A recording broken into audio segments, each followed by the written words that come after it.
So আমরা গতদিন হচ্ছে পয়েন্টার পড়তেছিলাম। তো সেখানে আমরা পয়েন্টারের কিছু অপারেশন দেখছি। সো পয়েন্টার কেন লাগতে পারে সেটার একটা এক্সাম্পল আজকে ফার্স্টে দেখবো, যে পয়েন্টার ইউজ করে কি করা যায়। আমরা দেখছি যে পয়েন্টার দিয়ে অ্যারে ট্রাভার্স করা যায়। অ্যারের নামই হচ্ছে একটা পয়েন্টার, এগুলো আমরা দেখছি। অ্যারের যে ফার্স্ট এলিমেন্টের অ্যাড্রেস, অ্যারের নামটা ওই অ্যাড্রেসটাকেই পয়েন্ট করে। সো আমরা অ্যারের বিভিন্ন এলিমেন্ট দেখতে পারি, আবার অ্যারে ইন্ডেক্সিং এর কাজ করতে পারি পয়েন্টার দিয়ে। আরেকটা ইউজ কেস হচ্ছে যে আমরা সিতে যখন কোনো একটা ফাংশনে কোনো মানে কোনো একটা ফাংশনে যখন আমরা আর্গুমেন্ট পাস করি, একটা এক্সাম্পল দিই। ধরো আমরা এখানে একটা কোড লিখি যে hash include stdio .h int main return 0।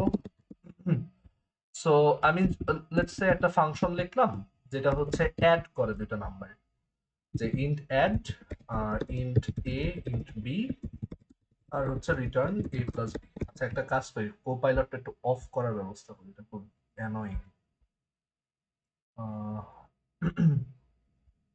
Wait,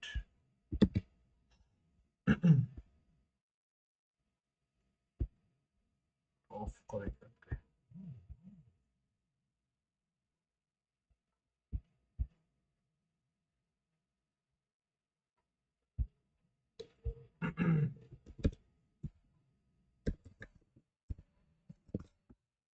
আচ্ছা থাক। সো আমরা এখানে দেখতে পাচ্ছি যে আমাদের এখানে ফাংশনে যখন আমরা ভ্যালু পাস করি, দুইটা ভ্যালু দিলাম, ইন্ট এ আর ইন্ট বি। তো তাদেরকে রিসিভ করে দেন আমরা তাদেরকে অ্যাড করে আবার রিটার্ন করছি। তো এই টাইপের, এই যে আমরা যখন ভ্যালু মানে এইভাবে যখন আমরা একটা ফাংশন কল করি, এটার নাম হচ্ছে call by value, call by value convention. That is যে আমরা এ আর বি কে পাঠাচ্ছি, মানে দুইটা নাম্বার যখন এই ফাংশনে পাঠাবো, ওই ভ্যালুগুলা আসলে এখানে জাস্ট কপি হয়, এই এ তে আর বি তে কপি হয়। সো আমি যদি এখন ধরো এখানে দুইটা ভ্যারিয়েবল বানাই, একটা হচ্ছে এক্স ইকুয়ালস 5 আর একটা ওয়াই ইজ ইকুয়াল টু 12। আমি যদি এখন দেখি যে অ্যাড এক্স কমা ওয়াই, আর এটাকে যদি আরেকটা ভ্যারিয়েবল জেড এ স্টোর করি, এইটা বলতে বোঝায় যে আমাদের এই এক্স এর ভ্যালুটা পাস করতেছি। সো এক্স এর সেই ভ্যালুটা কপি হচ্ছে এখানে এর মধ্যে, আর ওয়াই এর ভ্যালুটা কপি মানে পাঠাচ্ছি, সেটা কপি হচ্ছে বি তে। সো এমন না যে এক্স আর ওয়াই নিজেরা চলে গেছে এবং আমি এখানে এক্স মানে এ আর বি সাথে যা করব সেটা এক্স আর ওয়াই তেও হবে, এরকম কিছু হবে না। সো এই ধরনের ফাংশন কলকে আমরা বলি কল বাই ভ্যালু কনভেনশন। আর এখানে আমরা এই যে দুইটা নাম্বার অ্যাড করে পাঠাচ্ছি, সেইটা আবার রিটার্ন হয়ে এই জেড ভ্যারিয়েবলের মধ্যে স্টোর হচ্ছে। আর আমরা জানি যে এরপর আমরা এটাকে প্রিন্ট করতে পারি। একটু রান করি। সো এখানে আমরা দেখতে পাচ্ছি যে সাম অফ 5 and 12 is 17। বাট এটা যে কল বাই ভ্যালু, আমি সেটা কিভাবে শিওর? কল বাই ভ্যালু এটা বোঝা যায় যে ধরো আমি যদি এখন এ কে একটু চেঞ্জ করি, ধরো আমি এ কে বললাম যে এ হচ্ছে এ প্লাস 2, মানে এর মান যা আসবে তার থেকে আমি ওকে 2 বাড়াই দিলাম। আর ধরো বি এর ক্ষেত্রে বললাম বি হচ্ছে বি মাইনাস 4। এই এ আর বি কে আমরা এইখানে লোকালি চেঞ্জ করলাম। তার মানে কিন্তু এই না যে এই এক্স আর ওয়াই চেঞ্জ হয়ে যাবে। ঠিক আছে, সো আমরা এটা রান করলেই বুঝতে পারবো যে রান করলে এখানে দেখাচ্ছে 5 and 12, মানে এক্স আর ওয়াই এর ভ্যালু স্টিল সেম দেখাচ্ছে, যে এক্স এর ভ্যালু স্টিল 5, ওয়াই এর ভ্যালু স্টিল 12 এখানে, বাট যোগফলটা 15। কারণ কি, আমরা যখন ওই ফাংশনটা কল করছি, এই যে অ্যাড ফাংশনটা কল করছি, এক্স এর ভ্যালু গেছে 5, বি ও ওয়াই এর ভ্যালু গেছে এখানে 12। সো এ হচ্ছে 5, বি হচ্ছে 12। বাট দেন আমি এ কে 2 বাড়াইছি, সো এ এখন হয়ে গেছে 7। আর বি কে হচ্ছে আমি 4 কমাইছি, সো বি হয়ে গেছে 8। সো এখন এ প্লাস বি তাহলে কত আসবে? 7 প্লাস 8 15। সেই 15 আমাকে রিটার্ন করছে। আমি এখন সেই 15 এখানে দেখতে পাচ্ছি। ঠিক আছে, এই জেড এর ভ্যালু এর জন্য 15 আসছে। সো আমি বুঝতে পারলাম যে এই এ আর বি দিয়ে আমি কিন্তু আমার অরিজিনাল এই এক্স ওয়াই কে চেঞ্জ করতে পারবো না। এটাই হচ্ছে কল বাই ভ্যালু কনভেনশন।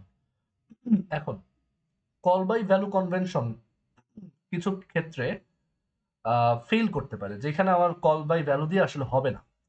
যেমন ধরো আমি একটা ফাংশন লিখলাম যে দুইটা ভ্যারিয়েবলকে সোয়াপ করার ফাংশন লিখতে চাই, যে দুইটা ভ্যারিয়েবল দিব ওদেরকে উল্টায় দেখাইতে হবে।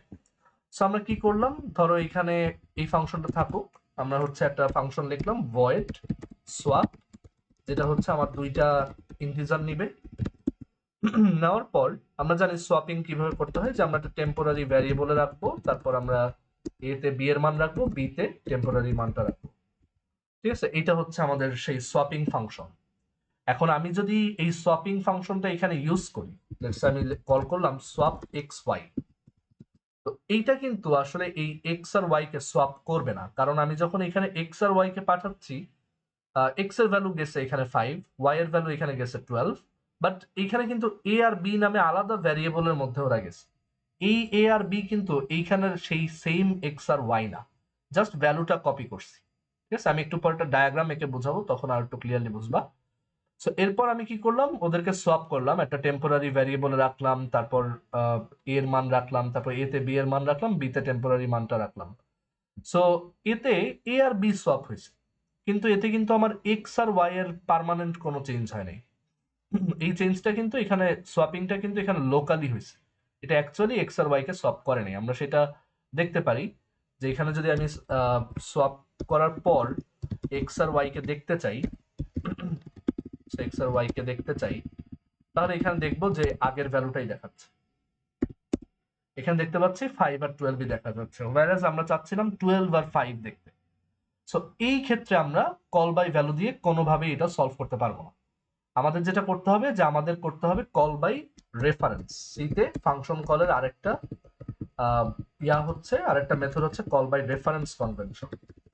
সো কল বাই রেফারেন্স যেটা, সেটা হচ্ছে যে আমরা দুইটা ভ্যারিয়েবলকে যদি outside of this main function access করতে চাই অ্যান্ড চেঞ্জ করতে চাই, একটা উপায় হচ্ছে যে ওদেরকে মানে এই দুইটা ভ্যারিয়েবলকে এখানে না লিখে, কারণ এখানে লিখলেই ওদের ভ্যালু কপি হয়, না লিখে ওদের অ্যাড্রেসটা বরং পাঠাই।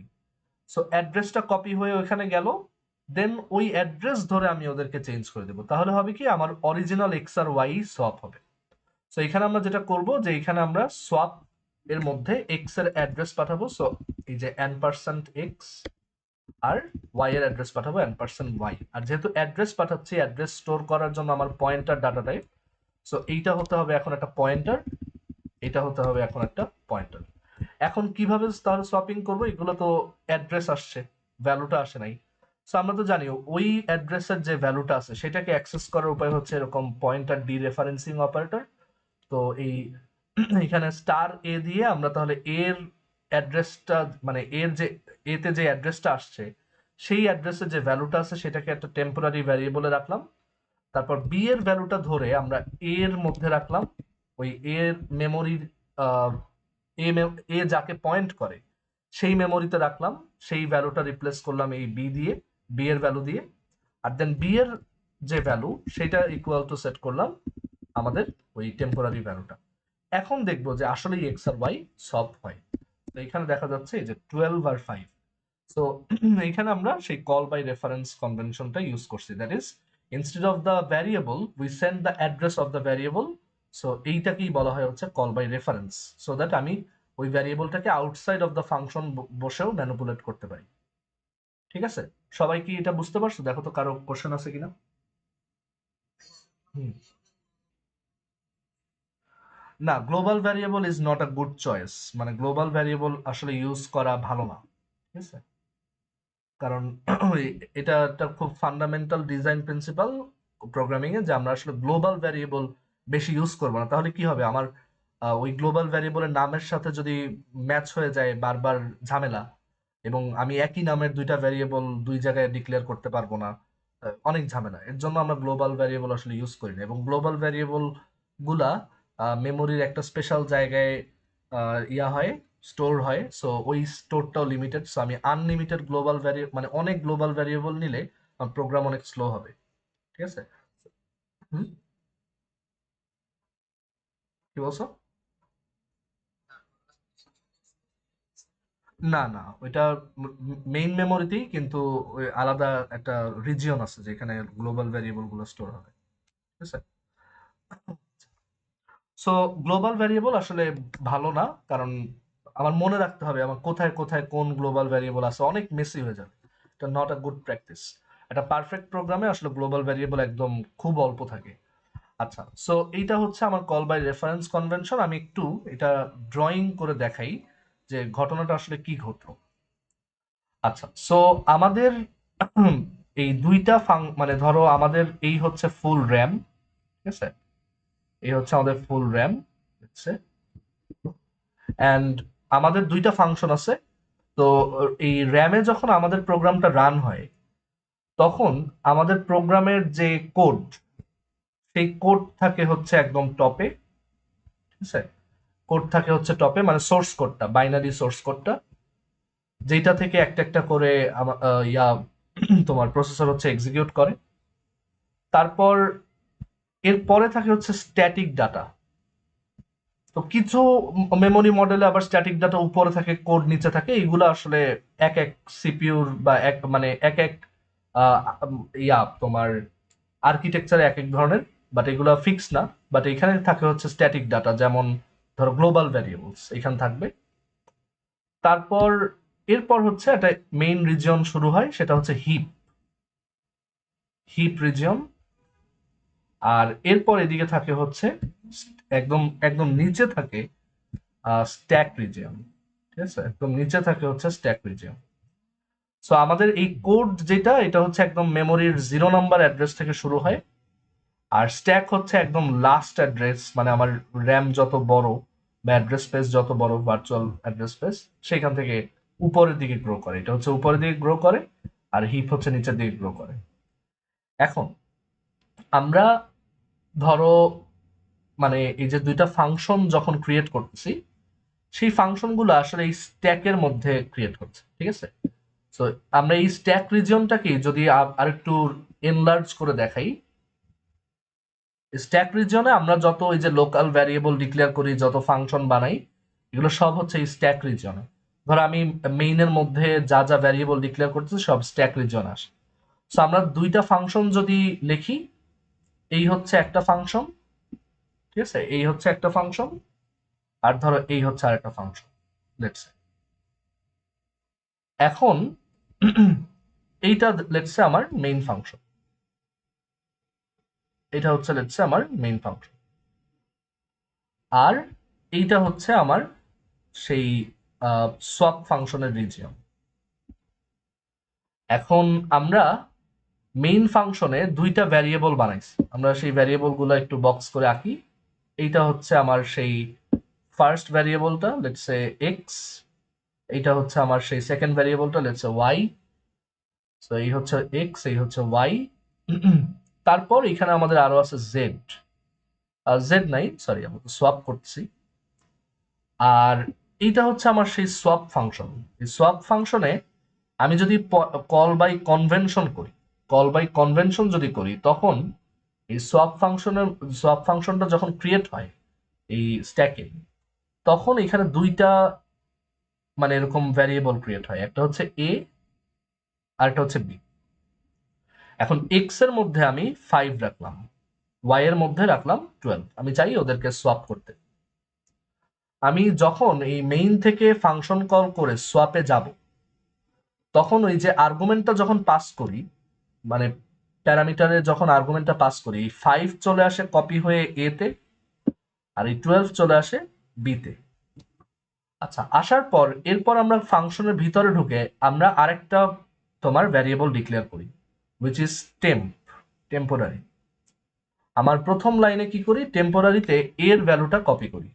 টেম্পোরারিতে এর ভ্যালু আসলো, তারপর আমরা এর ভিতর বি এর ভ্যালুটা সেভ করি। সো এই এটা মডিফাই হলো, এবং বি এর ভিতর এরপর এই টেম্পোরারি ভ্যারিয়েবলটা নিয়ে যাই, তাহলে বি এর ভিতর 5 স্টোর হলো।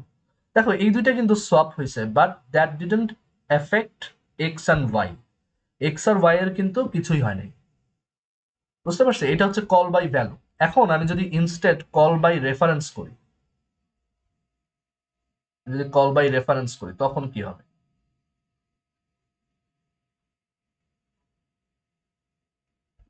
আচ্ছা, কল বাই রেফারেন্স করলে আমি যখন সোয়াপ ফাংশনটাকে ক্রিয়েট করতেছি, আমি কল করতেছি, তখন আমি কিন্তু এখানে দুইটা পয়েন্টার নিচ্ছি, একটা হচ্ছে এ পয়েন্টার আর একটা হচ্ছে বি পয়েন্টার, যারা আসলে অ্যাড্রেস স্টোর করতে পারে। মানে একটা পয়েন্টার টাইপের ভ্যারিয়েবল নিচ্ছি এ, এটা স্টারটা এখানে না দেই, বললাম যে এটা একটা পয়েন্টার, পয়েন্টার টাইপের ভ্যারিয়েবল, আর এটা হচ্ছে এখন একটা পয়েন্টার টাইপের ভ্যারিয়েবল। তাদের এরকম মেমোরিতে একটা ভ্যালু স্টোর করার জায়গা আছে, ঠিক আছে।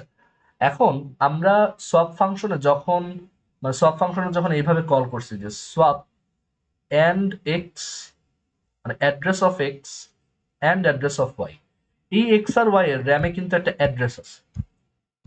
ধরো এক্স এর অ্যাড্রেস হচ্ছে 203 আর ওয়াই এর অ্যাড্রেস হচ্ছে লেটস সে 207, ঠিক আছে। সো এই দুইটা অ্যাড্রেস তখন এই এ তে আর বি তে রেসপেক্টিভলি তুমি কপি করলো যখন তুমি অ্যাড কল বাই রেফারেন্স করতেছো। মানে কল বাই রেফারেন্সও আসলে কল বাই ভ্যালুই, বাট ওই অ্যাড্রেস সেন্ড করা, মানে আমি আসলে অ্যাড্রেসের ভ্যালুটা পাঠাইতেছি। আচ্ছা, এখন আমি যদি এই দুইটাকে সোয়াপ, মানে এখন আমি কি লিখছিলাম, কোডটা ছিল যে টেম্প ইজ ইকুয়াল টু, মানে এখানে একটা টেম্প ভ্যারিয়েবল থাকবে এই জায়গায়, এটা এই টেম্প ভ্যারিয়েবলে আমার প্রথমে রাখবো এ যেই মেমোরি অ্যাড্রেসকে পয়েন্ট করে, আমি দেখতে পাচ্ছি এ মেমোরি অ্যাড্রেস যেটাকে পয়েন্ট করে সেটা হচ্ছে এই মেমোরি আরেকটা ফাংশনের মধ্যে। এ যেই মেমোরি অ্যাড্রেসকে পয়েন্ট করে সেইখানের ভ্যালু মানে স্টার এ, তো স্টার এ আমরা এই যে 203 নাম্বার অ্যাড্রেসে গিয়ে দেখলাম এটার ভিতরে আছে 5, সেই ভ্যালুটা আমরা এখানে টেম্পের মধ্যে কপি করলাম। এরপর আমি বলতেছি এই, এরপরে আমার কোডটা ছিল স্টার এ সমান স্টার বি, তার মানে প্রথমে বি যেই মেমোরি লোকেশনকে পয়েন্ট করে, যে বি যেই মেমোরি লোকেশনকে পয়েন্ট করে সেই ভ্যালুটা নিয়ে আসো। সো সেই ভ্যালুটা হচ্ছে 12, তো সেই ভ্যালুটা এখানে নিয়ে আসলাম 12। আর এইটা কোথায় বসাবো, এ যেই মেমোরি লোকেশনকে পয়েন্ট করে তার ভ্যালু হিসেবে। সো এ মেমোরি লোকেশন পয়েন্ট করে 203, তার ভ্যালুতে এই 12 বসাতে হবে, তার কন্টেন্ট এখন চেঞ্জ হয়ে যাবে 12। তো দেখো এবার কিন্তু চেঞ্জটা এখানে হচ্ছে। আর এরপর আমরা কি বলছি যে star B is equal to temp, তার মানে বি যেই মেমোরি লোকেশনকে পয়েন্ট করে সেই কন্টেন্টটা চেঞ্জ করে এখন টেম্প যত আছে সেটা সেট করো। এখন দেখো ওরা কিন্তু আসলেই সোয়াপ। এটাই হচ্ছে কল বাই রেফারেন্সের সুবিধা, যে আমরা তাহলে ভ্যারিয়েবলটার ভ্যালু না পাঠায় অ্যাড্রেস সেন্ড করতে পারি, এন্ড পরে আমি অন্য আউটসাইড ফাংশন থেকেও ওকে সোয়াপ করতে পারি, কারণ প্রত্যেকটা ফাংশনের কিন্তু নিজস্ব স্কোপ আছে। আমার এইখানের এ বি আর এইখানের এক্স ওয়াই একে অপরকে কিন্তু এফেক্ট করতে পারবে না, কিন্তু পয়েন্টার দিয়ে আমরা এই যোগাযোগটা করতে পারবো। ওকে, সো এই হচ্ছে কল বাই রেফারেন্স। তার কোনো কোশ্চেন থাকলে বলতে পারো। হ্যাঁ বলো। হুম।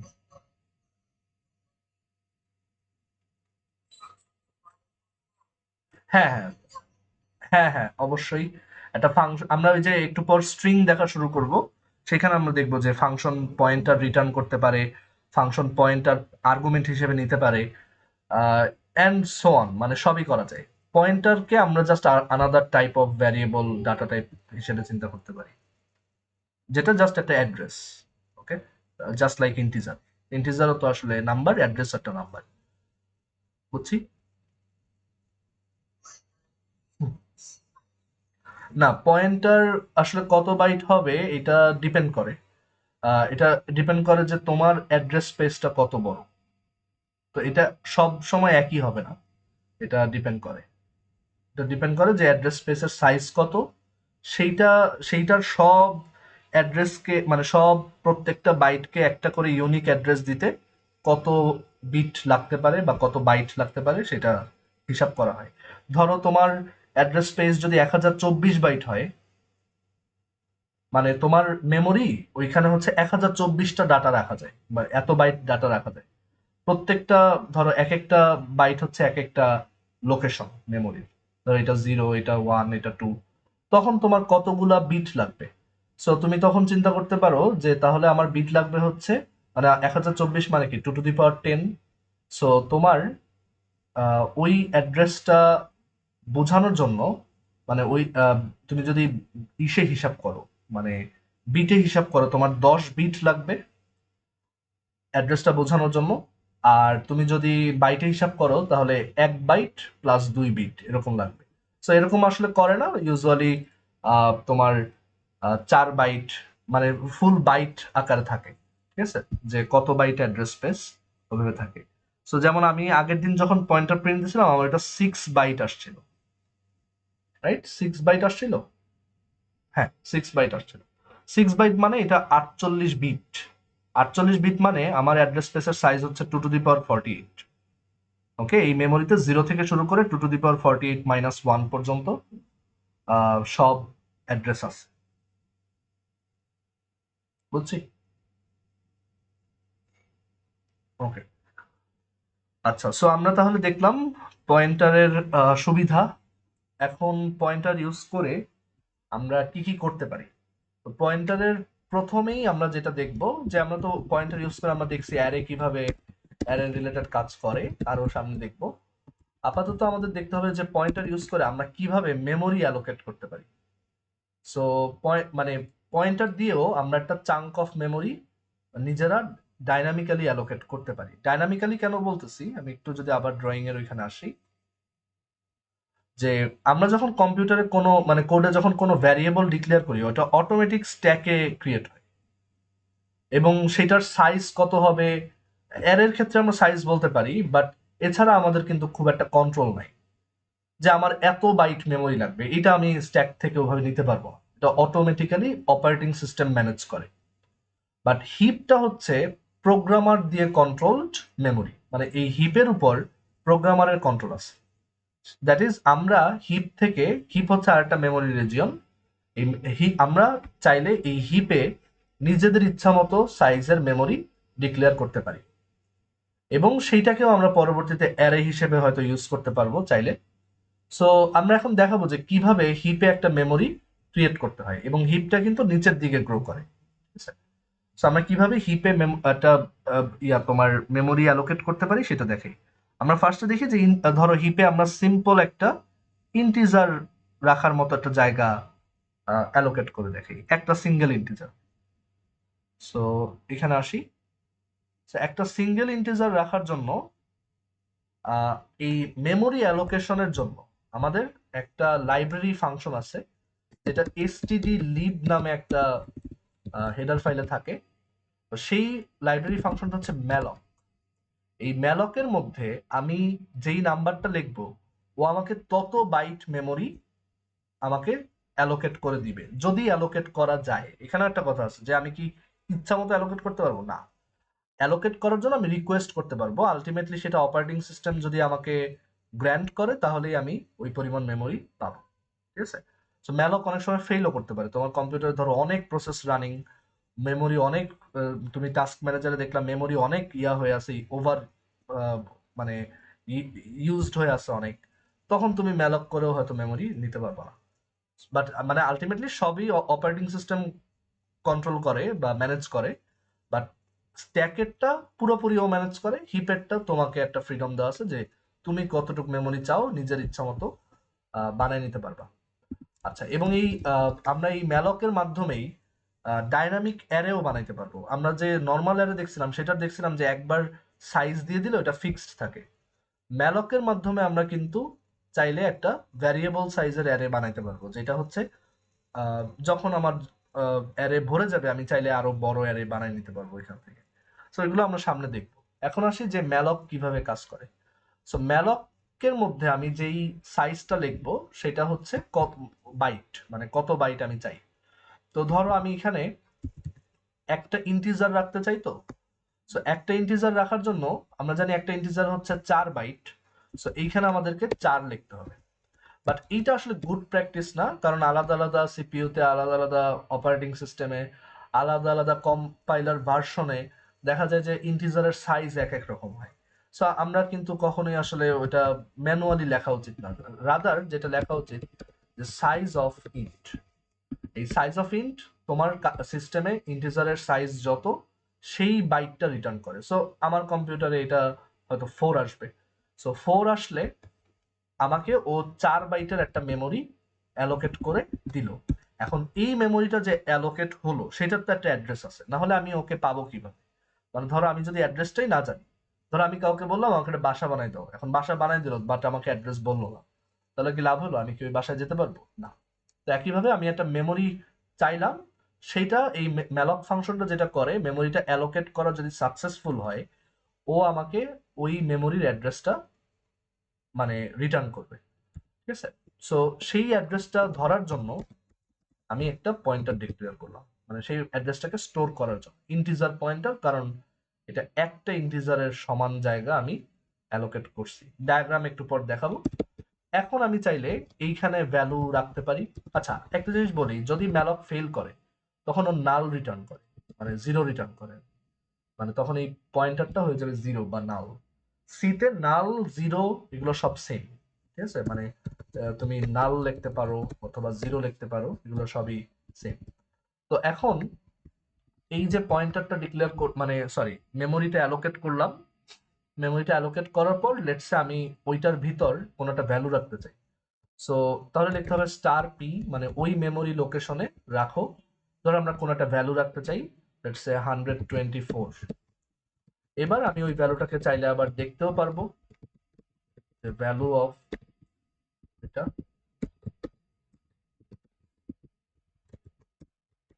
ঠিক আছে, এই ভ্যালুটা দেখতেও পারবো। আর সিতে একটা রুল হচ্ছে, every memory we allocate should be explicitly freed, মানে আমরা যতবারই মেমোরি অ্যালোকেট করব ওইটাকে লাস্টলি ছেড়ে দিতে হবে, মানে ফ্রি করে দিতে হবে। মানে যখন এরকম একটা ম্যালক করব, মাথায় রাখবো যখন এই মেমোরিটা নিয়ে আমার কাজ শেষ, আমি এটা তখন ফ্রি করে দিব, ফ্রি করে দিব। সো এই ফ্রি না করাটা কিন্তু মানে ব্যাড প্র্যাকটিস। আর কোন একটা পয়েন্টার যদি ধরো তুমি মানে এরকম যদি করো, এখানে বেশ কয়েকটা রুল আছে, যে ধরো তুমি মেমোরি অ্যালোকেট না করেই একটা পয়েন্টারকে ফ্রি করলা, এইটাও ইলিগাল, এটাও করা উচিত না। তারপর অনেক সময় এরকম হতে পারে যে তুমি একটা পয়েন্টার বানাইলা, বাট পয়েন্টারটা তোমার ইয়া করা, মানে ধরো পয়েন্টারটা কোনো স্পেসিফিক মেমোরিতে পয়েন্ট করা নাই, সেটাও একটা ব্যাড প্র্যাকটিস। তুমি ধরো ফ্রি করতে ভুলে গেলা, এটা একটা ব্যাড প্র্যাকটিস। তুমি একবার ফ্রি করলা, দেন আরেকবার ফ্রি করলা, মানে ডাবল ফ্রি করছো, ওইটাও ব্যাড প্র্যাকটিস। মানে এই কোডগুলো লেখার সময় খুবই ইয়া করতে হবে। আচ্ছা, তালহা কি লিখছো? বাফার কি হিপে ওপেন হয়? আচ্ছা, হোয়াট ইজ বাফার, এই কোশ্চেনটার গুরুত্ব। মানে বাফার বলতে তুমি কি বুঝছো? বাফার মানে জাস্ট একটা মেমোরি, ঠিক আছে? সো অ্যারেও একটা বাফার, স্ট্রিং একটা বাফার, মানে বাফার হচ্ছে anything that store some data. So সেটা স্ট্যাকেও হতে পারে অথবা হিপেও হতে পারে।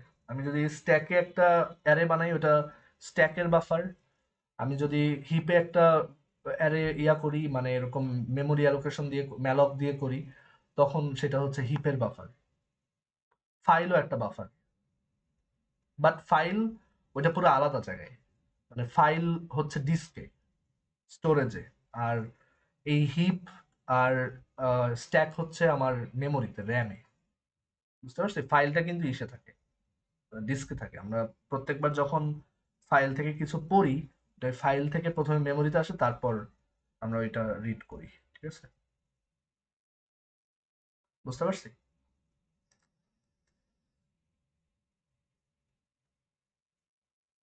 এগুলো যখন ফাইলস পড়াবো তখন আরো ক্লিয়ার হবে।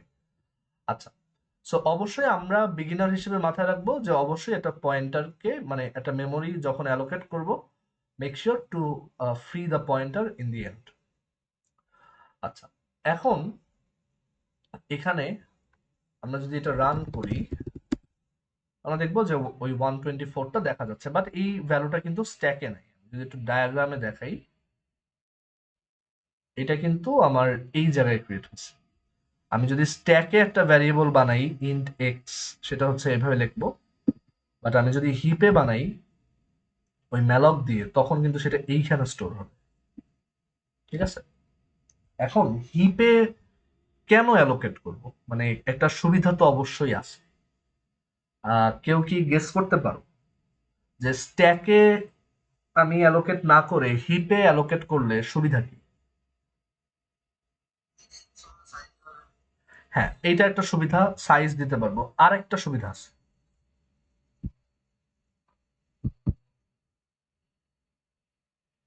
আচ্ছা আমি একটু সেটা বলি।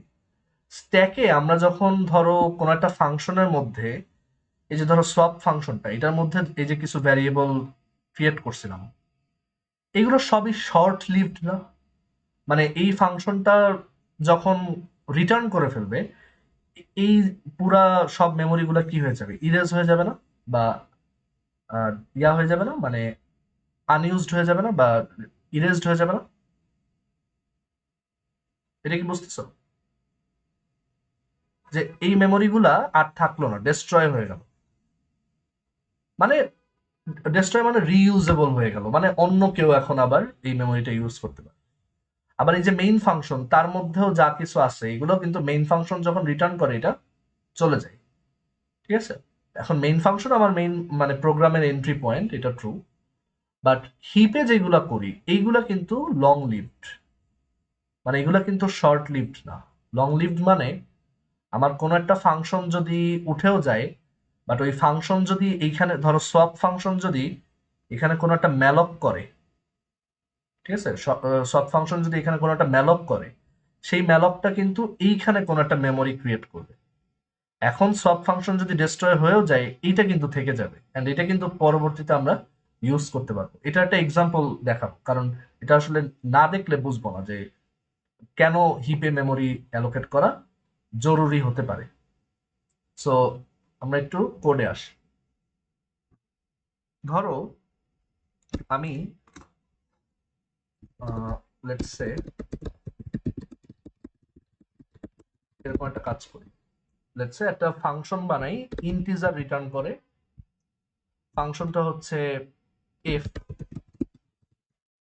তো এইখানে ধরো আমি এই ফাংশনের মধ্যে একটা এক্স ইকুয়ালস 5 ক্রিয়েট করলাম। আর আচ্ছা, ধরো এরকম ভয়েড ভয়েড টাইপের একটা ফাংশন বানালাম, একটা ভ্যারিয়েবল ডিক্লেয়ার করলাম এক্স ইকুয়ালস 5। এখন এই এক্স ইকুয়ালস 5 এর অস্তিত্ব ততক্ষণই থাকে যতক্ষণ এই ফাংশনটা থাকে। যেই ফাংশনটা এখান থেকে বের হয়ে আসে, যেই রিটার্ন স্টেটমেন্টটা চলে আসে, তখনই এইটার আর অস্তিত্ব থাকে না, এটা স্ট্যাক থেকে মুছে যায়। বাট ধরো আহ, ধরো আমি এরকম কিছু একটা করলাম। আহ, ধরো কিভাবে বলি, আচ্ছা, এটার যে অস্তিত্ব মুছে যায় সেটা বোঝার জন্য একটা কাজ করতে পারি। সেটা হচ্ছে আমরা এখানে ধরো একটা ইন্টিজার রিটার্ন করব। আর আমি কি করলাম, যে ধরো ইন্টিজার রিটার্ন করবো না, ধরো আমি একটা ইন্টিজার পয়েন্টার রিটার্ন করবো। এরকম একটা ইন্টিজার পয়েন্টার রিটার্ন করব, এরকম একটা ফাংশন বানাইছি। ইন্টিজার পয়েন্টার রিটার্নিং একটা ফাংশন বানাই। আমি এই ফাংশনের মধ্যে একটা মেমোরি, একটা ভ্যারিয়েবল ডিক্লেয়ার করলাম এক্স ইকুয়ালস 5। আমি জানি এটা স্ট্যাকে আছে। আমি কি করলাম, এই বের হওয়ার সময় ওর অ্যাড্রেসটা রিটার্ন করলাম। ঠিক আছে, ওর অ্যাড্রেসটা রিটার্ন করলাম। আমি পরবর্তীতে সেই অ্যাড্রেসটা রিসিভ করার জন্য এইখানে মেইন ফাংশনে একটা পয়েন্টার বানাইলাম, এবং সেটা ইকুয়াল সেট করলাম এই এফ, মানে আমি ওই ফাংশনটাকে কল করছি। এই ফাংশনটা আমাকে তাহলে এই এক্স এর ভ্যালুটা, মানে এক্স এর অ্যাড্রেসটা রিটার্ন করবে, সেটা আমি এই পি এর মধ্যে স্টোর করব। এই পর্যন্ত কি বুঝছো? দেখো তো, আবার একটু বলি, যে একটা ফাংশন বানালাম যে একটা অ্যাড্রেস রিটার্ন করে, আমি পয়েন্টার না বলি, ঠিক আছে, আমি বলতেছি যে একটা ফাংশন বানালাম যে একটা অ্যাড্রেস রিটার্ন করে। কার অ্যাড্রেস? সে লোকালি একটা ভ্যারিয়েবল বানাইছে, তারপর সে ওইটার অ্যাড্রেস আমাকে ফেরত দিছে। আমি মেইন ফাংশনে বসে ওই ফাংশনটাকে কল করলাম, আমি জানি যে ও একটা অ্যাড্রেস দিবে, সেই অ্যাড্রেসটাকে আমি পি এর মধ্যে স্টোর করলাম। ক্লিয়ার এটা? সবাই কি বুঝছো? ওকে। এখন এখন আমি যেটা করব, যে লেটস সে আমি, হ্যাঁ বল। হ্যাঁ, std লিভ হচ্ছে একটা হেডার ফাইল, ওইটার মধ্যে ম্যালক ফাংশনটা আছে।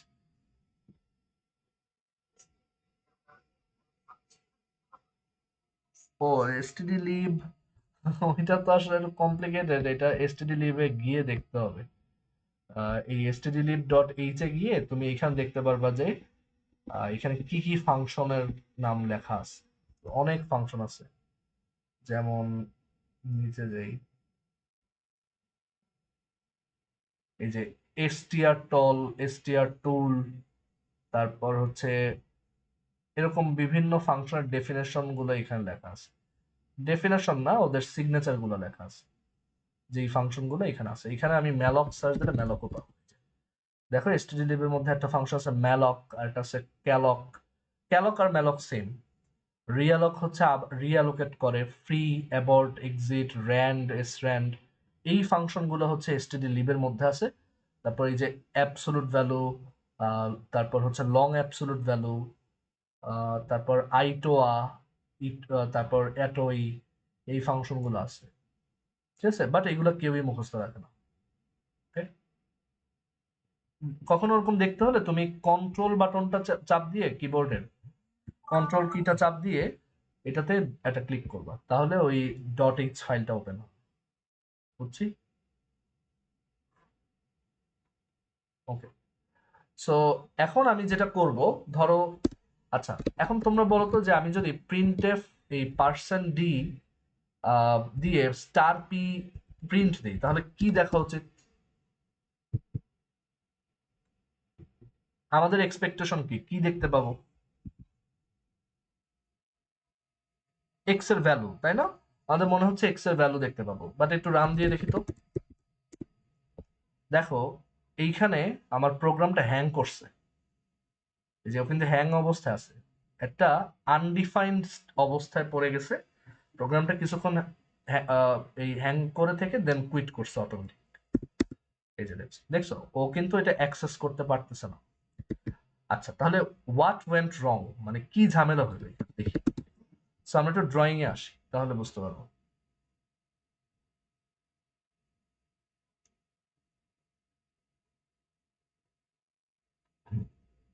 সো একটু এটা মুছি, এই পাশটাই মুছি, দাঁড়াও।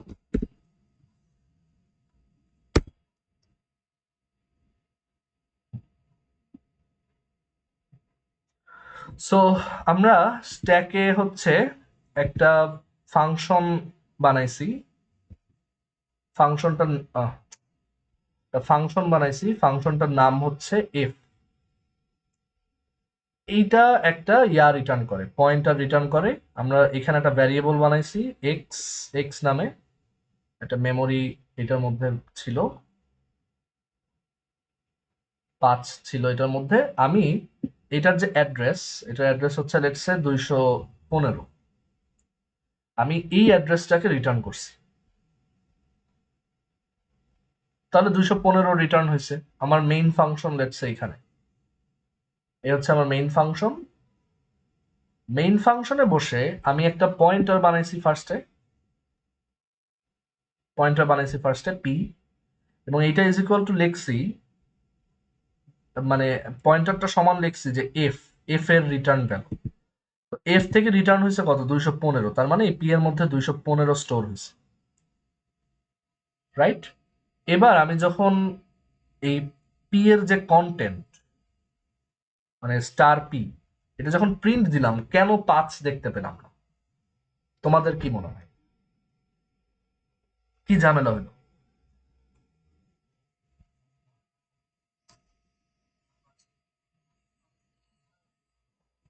রাইট, যখন ওই যে রিটার্ন হয়েছে, এই মেমোরিটা পুরা গন। এখন ওই 215 নাম্বার অ্যাড্রেসে কি আছে এটা নো ওয়ান নোজ। সো এইটা আর অ্যাক্সেস করতে পারেনি। ঠিক আছে, সো এর জন্যই প্রোগ্রামটা কাজ করেনি। সো এই প্রবলেমের ওয়ে অ্যারাউন্ড কি? ওয়ে অ্যারাউন্ড হচ্ছে, আমার যদি এরকম একটা লং লিভিং লাগে, ভ্যারিয়েবল লাগে, যেটা আমার ফাংশন স্ট্যাক থেকে ডিস্ট্রয় হওয়ার পরেও থাকবে, সেইগুলো আমরা হিপে স্টোর করব। তাহলে আমি যদি এখানে এক্স ইকুয়ালস 5 এই জায়গায় না করে, আমি যদি বলতাম যে ম্যালক, ম্যালক মেমোরি অ্যালোকেট করো একটা ইন্টিজারের সমান, একটা ইন্টিজারের সমান তখন এই হিপে একটা রিজিয়ন ক্রিয়েট হইতো এরকম 4 বাইটের, এবং সেটার অ্যাড্রেসটা লেটসে আমি এইখানে একটা পয়েন্টার ভ্যারিয়েবল এক্স এর মধ্যে স্টোর করলাম। তো তার মানে এক্স এখন একটা পয়েন্টার এই মেমোরিকে পয়েন্ট করে আছে। আমি এরপর যখন এক্স কে রিটার্ন করবো অ্যাজ আ পয়েন্টার, এই পি এর মধ্যেও তখন ওই এক্স এর ভ্যালু আসবে। ধরো এইটার যে অ্যাড্রেস, এটার অ্যাড্রেস লেটসে 20, একটু উপরে থাকে তো এটার অ্যাড্রেস কম। তো এই অ্যাড্রেসটাই তখন ওই রিটার্ন করলাম, পি এর মধ্যে স্টোর করলাম, পি এর মধ্যে এখন 20। এখন যদি আমি ওই রিটার্ন করার পরে এইটা ধ্বংস হয়ে গেছে, ঠিক আছে, এইটা ধ্বংস হয়ে গেছে, ওই পয়েন্টারটাও ধ্বংস হয়ে গেছে, কিন্তু মেমোরিটা তো রয়ে গেছে। এই পয়েন্টারটা আর নাই, কিন্তু মেমোরিটা তো আছে, মানে এই রিজিয়নটা তো আছে, এইটা তো আর মুছে নাই। এখন যদি আমি ওই 20 নাম্বার অ্যাড্রেসে গিয়ে তার কন্টেন্ট প্রিন্ট দেই, তাহলে আমি এখানে যা স্টোর করছিলাম সেটাকে দেখতে পাবো। বুঝতে পারছি? কোডে এসে দেখি, তাহলে বুঝতে পারবো যে ঠিক আছে। সো আমরা কি করব দেখো, যে আমরা এখানে x ইকুয়ালস 5 না করে এখন যেটা করব যে ম্যালক করব। আমরা বললাম একটা ইন্টিজারের সমান, একটা ইন্টিজারের সমান জায়গা আমাকে দাও 1 ইন্টু সাইজ অফ ইন্ট, এভাবে লিখি। এবং ম্যালকটা একটা অ্যাড্রেস দেয়, সেটা স্টোর করলাম এক্স নামে একটা পয়েন্টারে, সেই পয়েন্টারটাকে পরে রিটার্ন করে দিলাম। ঠিক আছে, তোমাদের কিন্তু এই পয়েন্টারই সবচেয়ে বেশি প্র্যাকটিস করতে হবে। সি এর বাকি টপিক খুব সহজ, এই পয়েন্টার যে পারে সে আসলে সি ল্যাঙ্গুয়েজ পারে। বুঝতে পারছো? পয়েন্টারে you have to be extremely good. কারণ কোড লেখার সময় পয়েন্টারে অনেক ধরনের উল্টাপাল্টা ভুল হয়ে যায়। অনেকে স্টার দেয় না, অনেকে এন্ড দেয় না, অনেকে দুইবার স্টার এর জায়গায় একবার দেয়, দুইবার স্টারও দেওয়া যায়, ওগুলো দেখবো। মানে অনেকেই এই পয়েন্টার আসলেই মাথা পুরো আওলায় যায় যে কিসে কি হচ্ছে। বাট যে আমি যেভাবে ছবি দিয়ে ব্যাখ্যা করলাম, তুমিও যদি ওইভাবে চিন্তা করে করে কোড লেখো তাহলে ভুল হবে না। তো এইখানে আমরা এখন যদি এটা প্রিন্ট দেই, দেখতে পাবো যে আসলেই এই যে একটা ভ্যারিয়েবল ডিক্লেয়ার করছিলাম, এটার মধ্যে যদি কোনো ভ্যালু রাখি 5, এখন যদি আমি এটা প্রিন্ট দিই, আমি আসলেই 5 দেখব। দ্যাট ইজ, এই যে দেখো 5 আসছে। এবার কিন্তু এরকম হয় না যে এই ভ্যালুটা গন, এটা হিপে আছে। এবং এখানে আমরা একটা ব্যাড প্র্যাকটিস করছি, সেটা হচ্ছে আমরা কিন্তু ফ্রি করিনি, রাইট? আমরা কিন্তু ফ্রি করিনি। এখন তুমি বলো তো, আমি যদি এইখানে ফ্রি করি তাহলে কি হবে? কি মনে হয়? ফ্রি করে দিলে তো আবার হিপে মুছে দিলাম। তো ফ্রিটা তাহলে করতে হবে কখন বলো তো?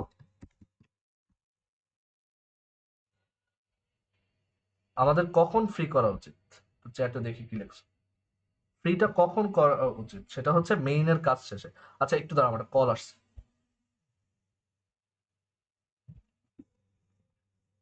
আচ্ছা হ্যাঁ, যেটা বলছিলাম, সো আমাদের এই ফ্রিটা করা উচিত যখন এর এই মেমোরিটা আর দরকার নেই। আমার তো রিটার্ন করতে হবে, তারপর মেইনে বসে ওইটা অ্যাক্সেস করতে হবে, তারপর ফ্রি করব। এখন তোমরা আমাকে বলো তো দেখি, কাকে ফ্রি করব এবার?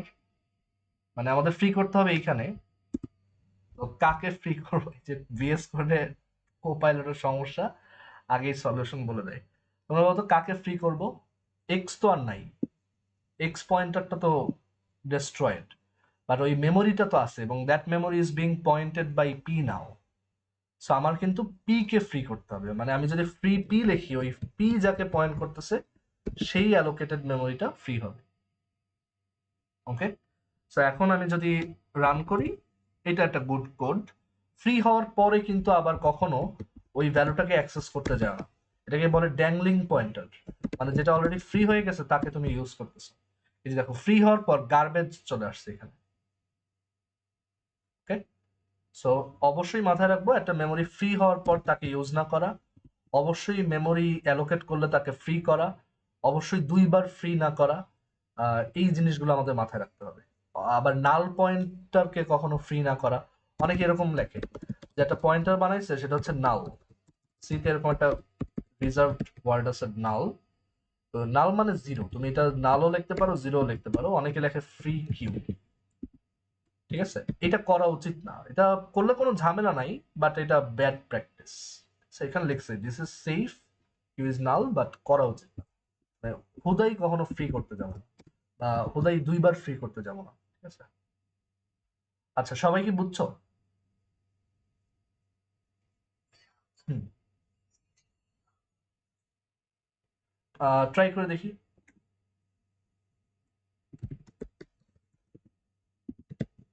না, এটা তো কাজ করছে না, কম্পাইল দিলে বোঝা যাবে। না, আমার এটা এই ভার্সনটা নাই। আমার সি এর ভার্সন কত এটা একটু চেক।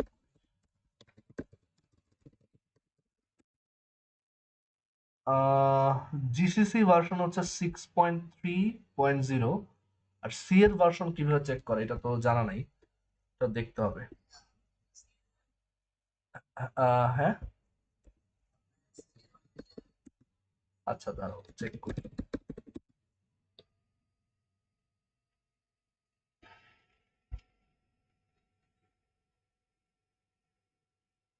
হুম, আচ্ছা এইভাবে করা যায়। প্রিন্টএফ, এটা প্রিন্ট করার ওয়ে হচ্ছে যে প্রিন্টএফ, একটু দাঁড়ান দরজাটা। সেটা চেক করার ওয়ে হচ্ছে একটা ম্যাক্রো আছে, আহ, তোমার stdc ভার্সন, সো %d/n এখানে লিখতে হবে stdc ভার্সন। এটা দিয়ে দেখা যাবে যে আহ, আচ্ছা এটাও দেখে আনডিফাইন্ড কেন।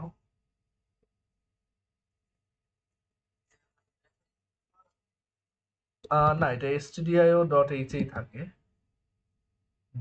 আচ্ছা দাঁড়াও, stdc ভার্সন আনডিফাইন্ড, এটা তাহলে C90 আমারটা, এটা হইতে পারে। হুম, হুম, হুম। আচ্ছা আমার এখানে সি এর ভার্সন কি দেখাইছে দেখি।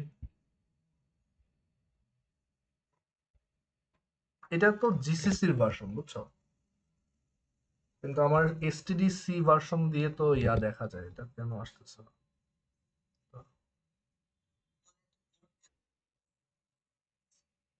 হুম, দেখতেছি দাঁড়াও।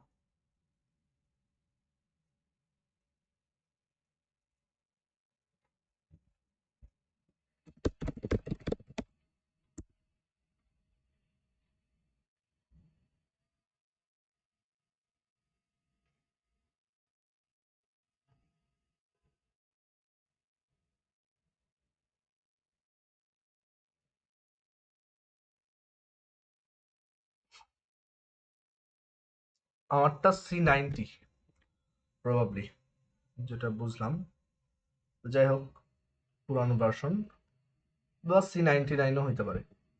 আচ্ছা, তো এখন আসি যে আমরা এখানে তাহলে বুঝলাম যে কিভাবে মেমোরি অ্যালোকেট করে, আর হচ্ছে কিভাবে ইয়া করা যায় তোমার।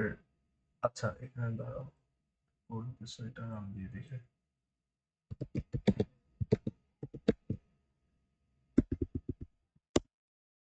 আচ্ছা C11, হ্যাঁ C11।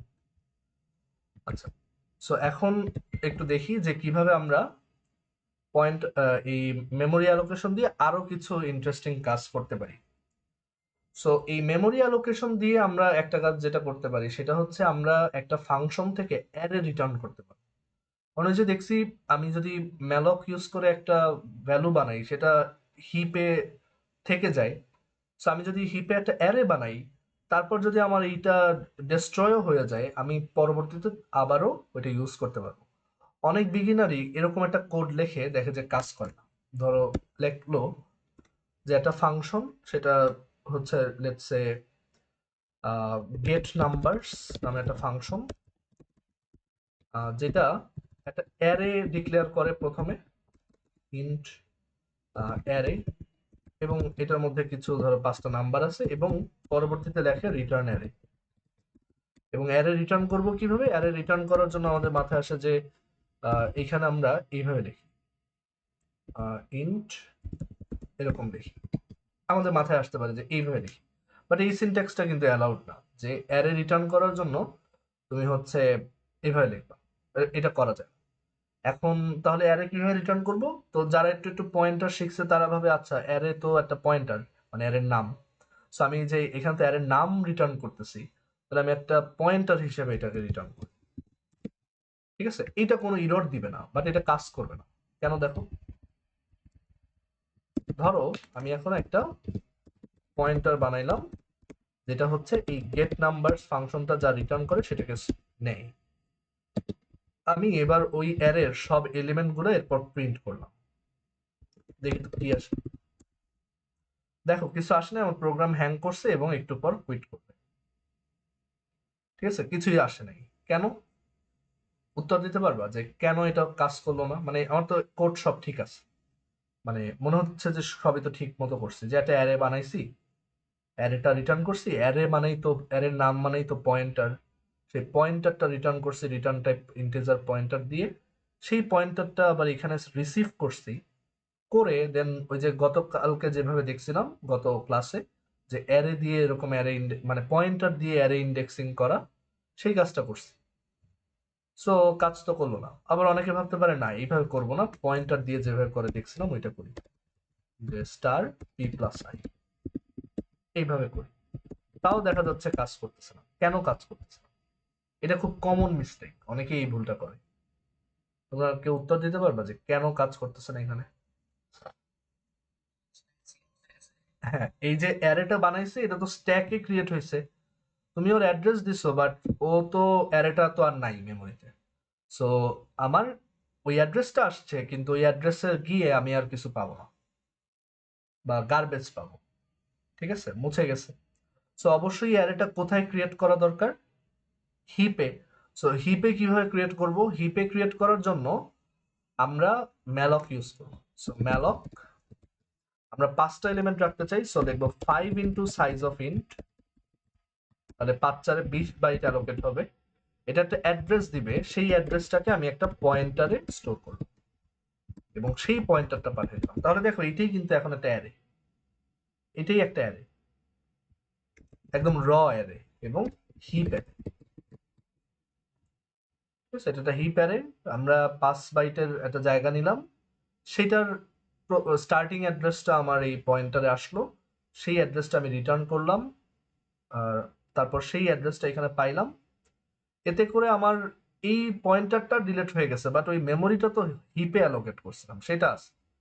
এবার আমি ওই মেমোরি অ্যাড্রেসে গিয়ে এই পয়েন্টারটা দিয়ে, যেটা দিয়ে যেই আমার কাছে এখন যে পয়েন্টারটা আছে পয়েন্টিং টু দ্যাট মেমোরি, আমি এইটা দিয়ে এখন ওই ভ্যালুগুলো দেখতে পারবো। আচ্ছা, ও আচ্ছা, এখানে আমরা তো ভ্যালুগুলো বসাই। So, আমরা একটা ভ্যালু বসাই।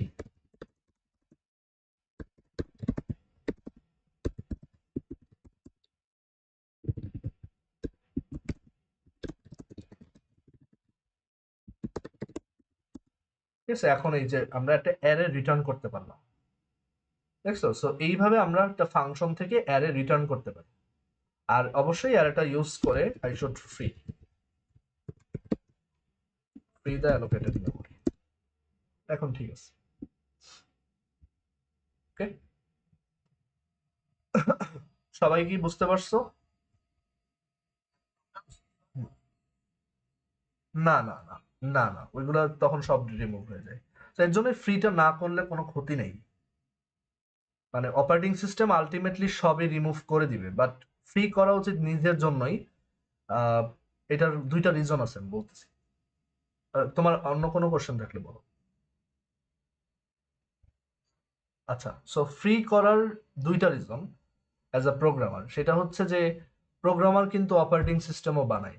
সো আমি যদি এখন একটা অপারেটিং সিস্টেম বানাই আর সেখানে যদি এরকম ফ্রি না করি, অপারেটিং সিস্টেমের মধ্যে তো ফ্রি করতেই হবে। মানে অপারেটিং সিস্টেম অন্য প্রোগ্রাম যেগুলো ফ্রি করবে না সেগুলা ও ক্লেম করে নেয়, মানে মেমোরিগুলো ও ফ্রি করায় দেয় যখন প্রোগ্রাম কুইট হয়। বাট অপারেটিং সিস্টেম তো কম্পিউটারের মাস্টার প্রোগ্রাম। এখন এই প্রোগ্রামের মধ্যে যদি এরকম ফ্রি না করো, তখন মেমোরি লিক হয়। মেমোরি লিক মানে মেমোরি ইউজ হচ্ছে না কিন্তু এটা অ্যালোকেটেড হয়ে আছে। সো তখন দেখা যাবে মেমোরি আননেসেসারিলি ফুলতে ফুলতে একসময় মেমোরি আর ইউজই করা যাবে না। তো এর জন্য ফ্রি করা উচিত। মানে এই প্র্যাকটিসটা থাকলে তুমি তখন যখন অ্যাকচুয়ালি অপারেটিং সিস্টেমের ভিতরে কোড লিখবা, তুমি তখন ফ্রি করার প্র্যাকটিসটা থাকবে, তোমার কোনো মেমোরি লিক হবে না। মানে সিস্টেম লেভেলে যে প্রোগ্রামগুলো লেখা হয় ওইগুলো সব এই ফ্রি করা মাস্ট। মানে ফ্রি না করলে মেমোরি, বলা হয় যে এই প্রোগ্রামে মেমোরি লিক আছে। আচ্ছা, আর এখন যে প্রোগ্রামগুলো লিখতেছে এগুলো তো on top of operating system run করতেছে, সো ফ্রি তাও কেন করতেছে? আরেকটা রিজন হচ্ছে যে আমার প্রোগ্রামের মধ্যে হিপ হয়ে যেতে পারে অনেক বড় হয়ে গেছে, মানে আমি আর কোনো একটা মেমোরি ইউজ করতেছি না বাট ফ্রিও করিনি, তখন দেখা যাবে হিপ ওভারফ্লো হয়ে যেতে পারে, হিপ ফুলে হিপ শেষ হয়ে গেল। এর জন্য আমার বারবার ফ্রি করে দেওয়া উচিত, যে যখনই আমার মেমোরি লাগবে না আমি ওটা ফ্রি করে দিব। ঠিক আছে, এই হচ্ছে আইডিয়া। মানে অ্যালোকেট যদি করে রাখি তখন ওইটা নতুন করে আর কেউ অ্যালোকেট করতে পারে না, মানে আমার প্রোগ্রামই নতুন করে আবার ওই মেমোরিটা পাবে না। তো আমার কাজ শেষ হয়ে গেলে আমি ছেড়ে দিব, যাতে পরের বার আবার লাগলে পেয়ে যাই। বুঝছি। ইউজুয়ালি হিপেরও এরকম সাইজ থাকে, কম্পাইলার হিপের একটা ফিক্সড সাইজ অনেক সময় দিয়ে দেয়, ওইটা বাড়ানো যায়, স্ট্যাক সাইজ দিয়ে দেয়, ওইটাও বাড়ানো যায়। বাট বেস্ট প্র্যাকটিস হচ্ছে যে তোমার মেমোরি তুমি অ্যালোকেট করে ফ্রি করে দিবা, যাতে ওই সাইজ কখনো হিট, মানে লিমিট কখনো হিট না করে। আচ্ছা, তো এইভাবে আমরা এখানে আমরা এই যে একটা অ্যারে রিটার্ন করা শিখলাম, একটা ফাংশন থেকে আরেকটা ফাংশনে এরকম একটা অ্যারে রিটার্ন করা শিখলাম। এই প্রত্যেকটা আইডিয়া আমাদের স্ট্রিং এর বিভিন্ন ফাংশন লিখতে হেল্প করবে, স্ট্রিং এর সবচেয়ে বেশি পয়েন্টার ইউজ হবে স্ট্রিং এর কোড গুলো। আচ্ছা, এরপর এটা গেল অ্যারে রিটার্ন করা। or আচ্ছা, সো এবং এখানে আমরা ইয়াও দেখলাম, ম্যালকও দেখলাম। আরেকটা কি জানি দেখাইতে চাইছিলাম, দাঁড়াও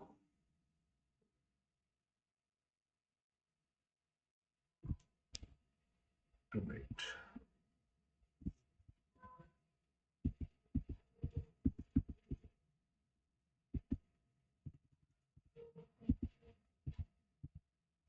আচ্ছা, আমি একটু স্লাইডেই যাই।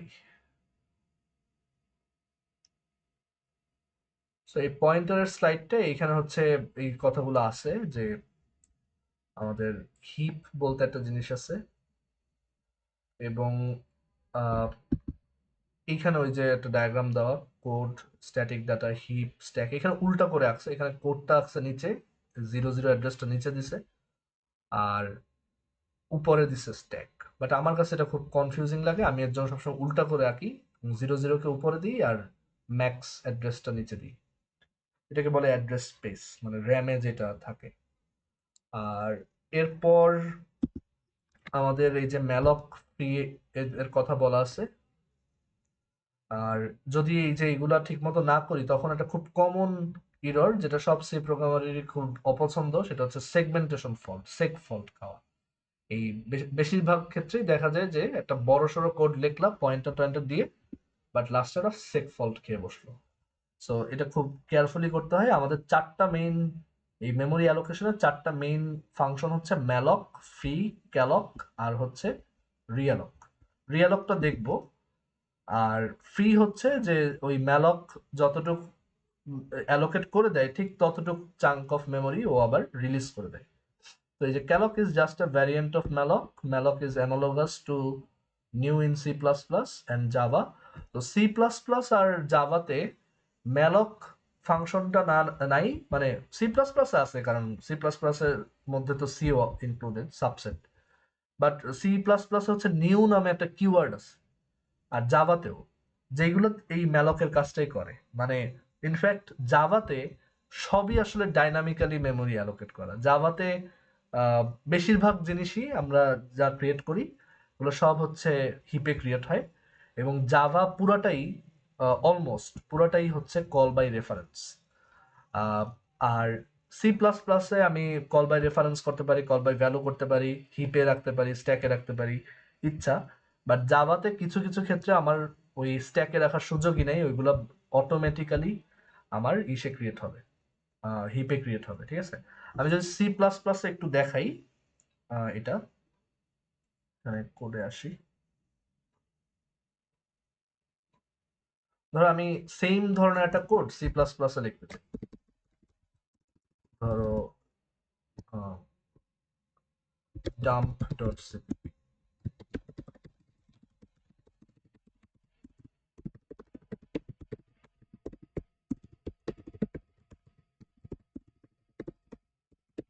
সো আমি ধরো আগের মতোই একটা অ্যারে রিটার্ন করব। সো আমি এখানে একটা পয়েন্টার বানাইলাম, পয়েন্টার ফাংশন বানালাম গেট নাম্বারস,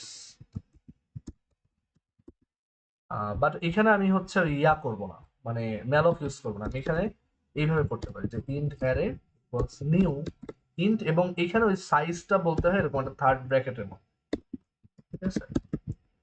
এরপর আমি ওই ভ্যালুটা ইয়া করলাম, তারপর আমি ওই পয়েন্টারটা রিটার্ন করি। আর এখানে ফ্রির জায়গায় আছে ডিলিট, সো আমি প্রথমে এটাকে রিসিভ করলাম, তারপর প্রিন্ট করলাম, তারপর এই যে ডিলিট এভাবে লিখতে হয়।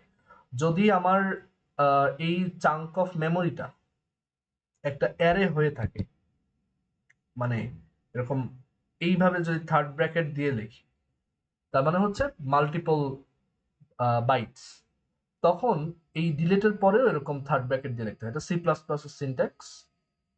আর যদি আমার সিঙ্গেল ইন্টিজার হয়, ধরো আমি অ্যারে পাঠাচ্ছি, এটা সিঙ্গেল ইন্টিজার রাখবো, তখন এটাকে আমরা এই নিউ ইন্ট এভাবে না লিখে আমরা লিখি হচ্ছে নিউ ইন্ট ব্র্যাকেট তার মধ্যে 5। সো এই এই 5টা মানে কিন্তু 5টা ইন্টিজার না, এটা মানে একটা ইন্টিজার, তার ভ্যালু হচ্ছে 5। 5 না দিয়ে কনফিউজিং, যেহেতু 1 2 4 লিখি, যে একটা ভ্যালু রাখবো, সেই ভ্যালুটা হচ্ছে 124। বুঝতে পারছি? অথবা আমরা এইভাবেও লিখতে পারি, আমরা ভ্যালু শুরুতেই না রাখতে পারি, আমি নিউ ইন্ট লিখতে পারি, তাতে জাস্ট মেমোরিটা অ্যালোকেট হবে। আর যদি একসাথেই ভ্যালু রাখতে চাই তাহলে এইভাবে লিখি, ঠিক আছে। সো এখন আমি যদি এটা রিটার্ন করি, তারপর এটা যদি আমি এখানে প্রিন্ট করি প্রিন্টএফ, তাহলে আমি 124 দেখবো, এবং যখন একটা সিঙ্গেল ভ্যালু আমার এখানে থাকে তখন এখানে আর থার্ড ব্র্যাকেট দিতে হয় না, জাস্ট এইভাবে দেখতে হয়। সো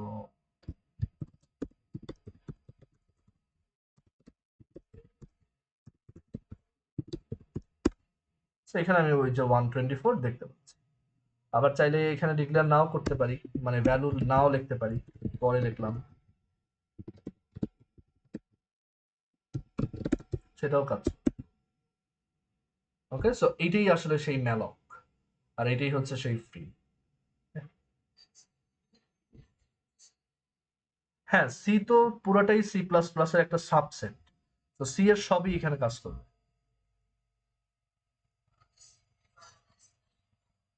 হুম, হ্যাঁ হ্যাঁ হ্যাঁ, তুমি ধরো একটা সিপিপি ফাইলে যদি ফুল একটা সি কোড লেখো, ধরো এই কোডটাই আমি এখানে দিলাম, এন্ড এটা রান দিলাম, দু একটা ওয়ার্নিং আসবে, বাট সবই কাজ করবে, ঠিক আছে। মানে এখানে ওই সি প্লাস প্লাস এর কিছু জিনিস চেঞ্জ হয়েছে, যেমন একটা হচ্ছে এক্সপ্লিসিটলি এই ম্যালকটাকে কাস্ট করতে হয়, এটা সি প্লাস প্লাস এর ক্রিয়েটর যে বিয়ান স্ট্রোস্ট্রুক, তার একটা ডিজাইন, যে এটাকে কাস্ট করতে হবে। ম্যালক করার পর এটা কোন টাইপের পয়েন্টার ম্যালক, মানে সি প্লাস প্লাস এর ম্যালকটা হচ্ছে তোমার অটোমেটিক কাস্ট হয় না। তো এইটা সে এনশিওর করছে যে এখানে একটা কাস্টিং করতে হবে। সো এখন যদি আমি রান দিই, এটা পুরোটাই সি কোড, বাট একদম সেম ভাবে রান হবে, নাথিং চেঞ্জেস। বুঝছি? আচ্ছা, সো তোমরা কি সবাই বুঝছো এই যে পয়েন্টার রিলেটেড সোফার এগুলো বোঝা গেছে? বাসায় এগুলো একটু প্র্যাকটিস করতে হবে, প্লে অ্যারাউন্ড করতে হবে, মানে নিজের মাথায় যা আসবে ওগুলো রান টান দিয়ে দেখতে হবে, তাহলেই শেখা হবে। এখন আমি আসি স্ট্রিং এর টপিকটায়, আস্তে আস্তে স্ট্রিং শুরু করব। এরপর আমরা, এবং সামনে এই যে স্ট্রিং, টু ডি অ্যারে, তারপর ফাইলস, স্ট্রাক্টস, এই সবগুলোতেই আমাদের কিন্তু পয়েন্টার লাগবে। হ্যাঁ আবির বলো। ক্যালকটা হচ্ছে অলমোস্ট সিমিলার টু ম্যালক। ক্যালকটা মেইনলি হচ্ছে ওই ইয়া করে তোমার, আচ্ছা আমি একটু দেখাই, এখানে কোডেই দেখাই।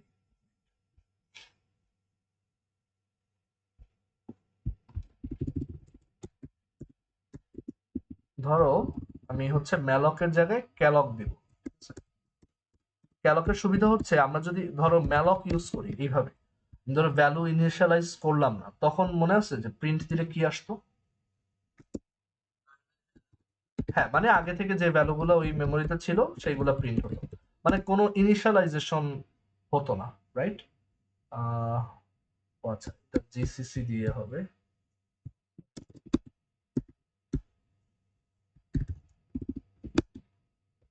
রাইট? ক্যালকটা হচ্ছে অটোমেটিক 0 দিয়ে ইনিশিয়ালাইজ করে, ঠিক আছে? এবং মানে এই যে ক্যালক দিলাম, ক্যালক দেওয়ার পর ওয়েট, সো ক্যালক কল করব। ক্যালকের দুইটা চাচ্ছে কেন? আচ্ছা হ্যাঁ, ক্যালকটা হচ্ছে ওই এইভাবে কাজ করে যে আমি হচ্ছে ফার্স্টে বলবো কত সাইজ মানে কয়টা লাগবে এবং কোন টাইপের। ক্যালকের ভ্যারিয়েশনটা এরকম যে আমি এখানে ফার্স্ট লিখলাম ধরো 5, তারপর লিখলাম হচ্ছে সাইজ অফ ইন্ট, যেটা ম্যালকে আমি 5 ইনটু সাইজ অফ ইন্ট করতাম। এখানে ওরকম না, ক্যালকটা ধরেই নেয় যে আমি মাল্টিপল বাইটস নিব। তো প্রথমে হচ্ছে যে কয়টা এলিমেন্ট লাগবে, আর দেন হচ্ছে এক একটার সাইজ কত হবে, এবং প্রত্যেকটা 0 দিয়ে ইনিশিয়ালাইজ হবে। এখন যদি আমি এটা রান করি, আমি এই যে 5টা 0 দেখতে পাবো। বুঝতে পারছি ক্যালকটার কাজ?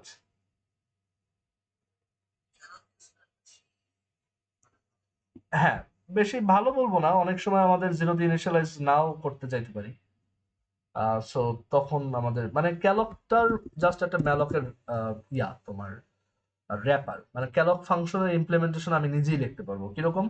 যে ক্যালক হচ্ছে একটা পয়েন্টার রিটার্ন করবে ভয়েড টাইপের, আর তার কাজ হচ্ছে যে কয়টা এলিমেন্ট নিব, ধরো ওদের ইমপ্লিমেন্টেশন না দেখি, কয়টা এলিমেন্ট নিব আর এক একটার সাইজ হবে কত।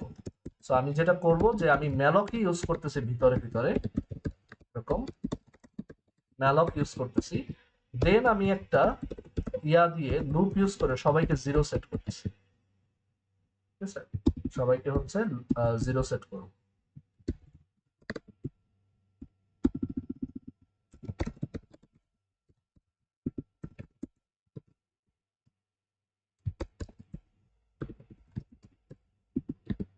এটাই হচ্ছে ক্যালক, এই হচ্ছে ক্যালকের কোড। আচ্ছা এখানে একটা পয়েন্টার ইয়ে করতে হবে, পয়েন্টার i প্লাস প্লাস,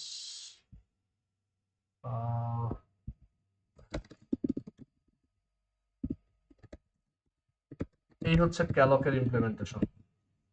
বুঝতে পারছি? ক্যালকটা জাস্ট ম্যালকের একটা র্যাপার, এটা পার্সোনাল চয়েস যে আমি কোনটা ইউজ করব, ইচ্ছা।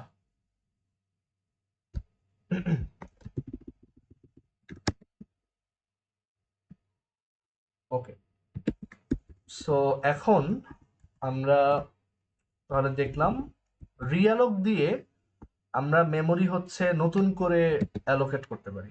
রিয়ালকটা এখন আমরা দেখবো না, আমরা হচ্ছে এখন একটু স্ট্রিং এর টপিকে আসি। স্ট্রিং, এখানে আসি। স্ট্রিং, সো স্ট্রিং এর ব্যাপারে আচ্ছা স্ট্রিং এর আগে কোড দেখাই। সো স্ট্রিং এর ব্যাপারে আগে তোমাদেরকে মনে হয় একটা ভিডিওতে বা একটা ক্লাসে আমি বলছিলাম যে স্ট্রিং হচ্ছে ইদার ক্যারেক্টার অ্যারে বলতে পারি, অথবা আমি স্ট্রিং কে হচ্ছে একটা মানে পয়েন্টারও বলতে পারি। এখন হয়তো বুঝতে পারতেছি যে কেন পয়েন্টার বলতে পারি, বিকজ অ্যারে মানেই হচ্ছে চাঙ্ক অফ মেমোরি যেটাকে আমি পয়েন্টার দিয়ে পয়েন্ট করতে পারি। সো অ্যারেও আমি স্ট্রিং কে ক্যারেক্টার পয়েন্টারও বলতে পারি, আবার ক্যারেক্টার অ্যারেও বলতে পারি, ঠিক আছে? সো আমরা একটু দেখি স্ট্রিং এর এক্সাম্পল। লেটস সে আমরা একটা ফাইল বানাই, মানে ধরো মেইন ডট সিতে লিখি, ডিলিট করে দিই। সো আমরা একদম স্ট্রিংটা ফ্রেশ করে স্টার্ট করি।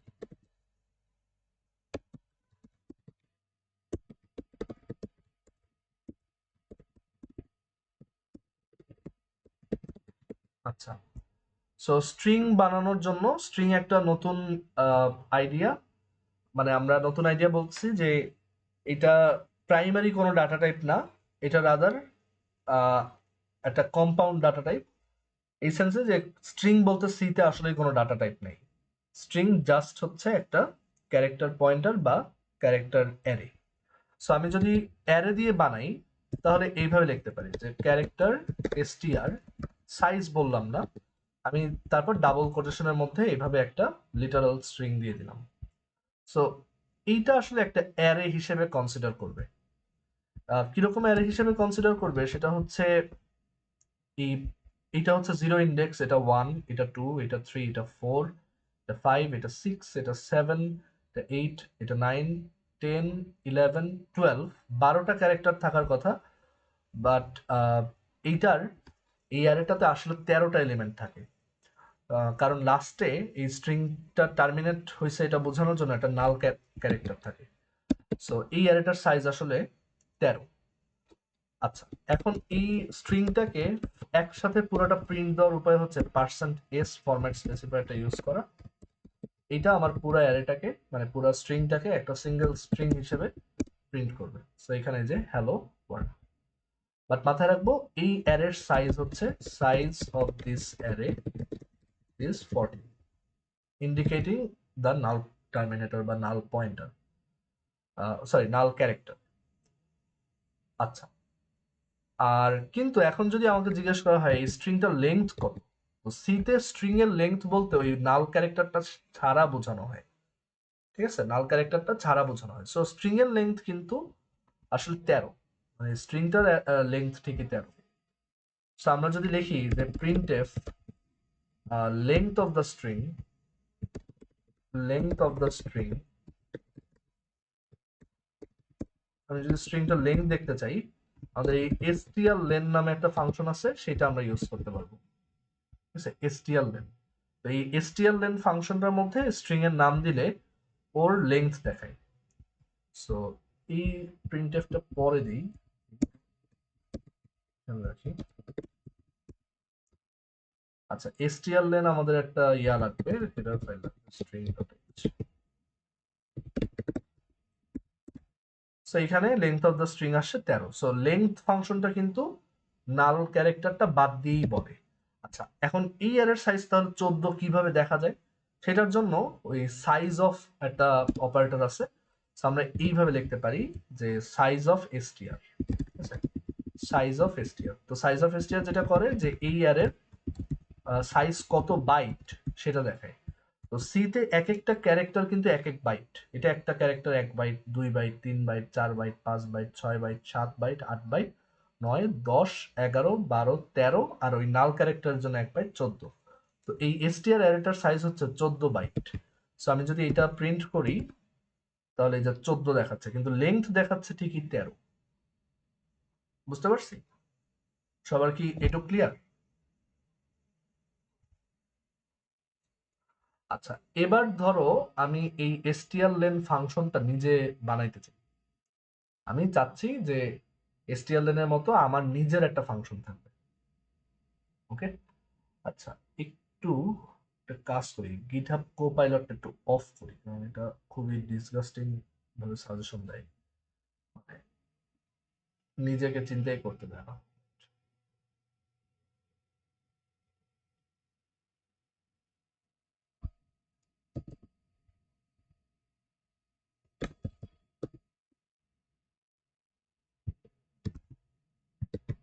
আচ্ছা, কোপাইলট এইখান থেকেই করা যাবে।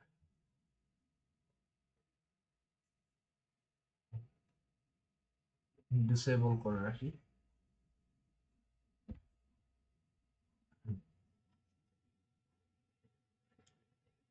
আশা করি এখন আর সাজেশন দিবে না। ওকে, সো আমরা এখন একটা এই strlen ফাংশন নিজেরা বানাইতে চাই। সো কিভাবে করতে পারি? তো এইখানে আমরা তাহলে ওই strlen আর রাখতে চাই না, ওটার নাম দিলাম ধরো my strlen। আচ্ছা, my strlen। সো ফাংশনটা কিভাবে আমরা স্ক্র্যাচ থেকে বানাই দিই, তো তোমরাই বলো তো এই ফাংশনটা কি রিটার্ন করবে? Integer. So integer my strlen, এই ফাংশনটা কি ইনপুট নিবে? হ্যাঁ, তো সেটা কি কিভাবে লিখবো? পয়েন্টার। আমি তো এই যে একটা অ্যাড মানে অ্যারের নাম পাঠাচ্ছি, তাই না? অ্যারের নাম মানে কি, আমি আসলে একটা অ্যাড্রেস পাঠাচ্ছি, মানে একটা ক্যারেক্টার পয়েন্টার পাঠাইছি, রাইট? সো সেইটা হচ্ছে str। ওকে, এখন এইখানে তাহলে কিভাবে এটার লেংথ বের করবো? সো আমি ধরলাম লেংথ হচ্ছে 0 শুরুতে। এখন এটা লেংথ বের করার উপায় হচ্ছে, আমরা এই স্ট্রিংটা মানে এই যে স্ট্রিং এর যে পয়েন্টারটা আমাকে দেওয়া হয়েছে, মানে আমার এইখানে যখন আমি স্ট্রিংটাকে পাঠাইছি তখন কি হয়েছে, ওই অ্যাড্রেসটা এখানে আসছে, রাইট?